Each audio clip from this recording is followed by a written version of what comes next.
তিনটাকে করে আমি বলেছি, নামাজ রোজা ঈমান তাজা পড়িও সকলে। আরে ওলি আল্লাহ গাউস কুতুব সবাই নামাজ পড়ে, ও ভাই সবাই নামাজ পড়ে।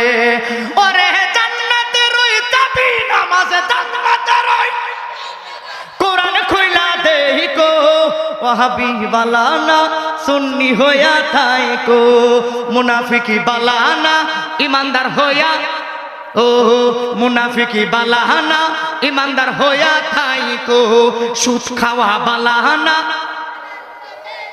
কে পিছনে লোকগুলো কি ঘুমাইতেছে নাকি? হ্যাঁ আবার কোন? সুদ খাওয়া বালানা হালাল পথে, হাত তুলে কই দেব। হ্যাঁ সুদ খাওয়া বালানা হালাল পথে, ওই ঘুষ খাওয়া বালানা হালাল পথে, ও বেঈমানি বালানা ভালো পথে, ও মুনা